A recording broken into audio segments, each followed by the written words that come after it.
দেবদত্ত বাবুর থেকে ছুটির ছোটবেলার ছবি হাতে পেয়ে আজ চমকে উঠল অভি। আর প্রমাণ হয়ে গেল ছুটি হলো তার ছোটবেলার হারিয়ে যাওয়া পরী। বিস্তারিত জানতে ভিডিওটিতে একটি লাইক দিয়ে চ্যানেলটি সাবস্ক্রাইব করে সম্পূর্ণ দেখতে থাকুন।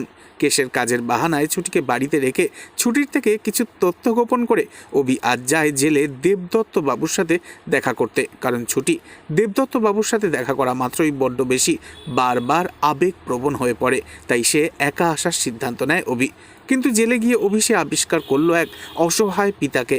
দেবদত্তবাবু একটি ছোটবেলার ছবি হাতে নিয়ে সমানে কেঁদে চলেছেন আর নিজের দুর্ভাগ্যের কথা মনে করছেন।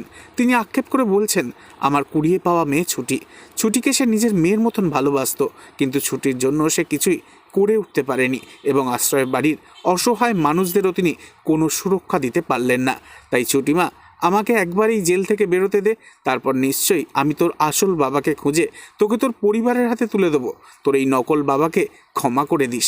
দেবদত্তর এই নিঃস্বার্থ ভালোবাসা দেখে অভি নিশ্চিত হয় যে এই মানুষটি খুন করতে পারে না, নির্দোষ। তাই এক পা করে অভি এগিয়ে যায় দেবদত্ত বাবুর কাছে আর প্রশ্ন করে, হাতে ওটা কার ছবি? কিন্তু দেবদত্ত বাবু যখন জানান যে হাতের ছবিটি ছুটির ছোটবেলার, তখন অভির পৃথিবী যেন থমকে যায় ওই ছবির মেয়েটিকে দেখে।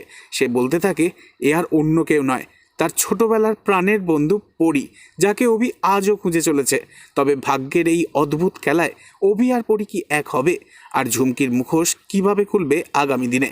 নেক্সট আপডেট জানতে অবশ্যই সাবস্ক্রাইব করে আমাদের সাথেই থাকবেন। ধন্যবাদ।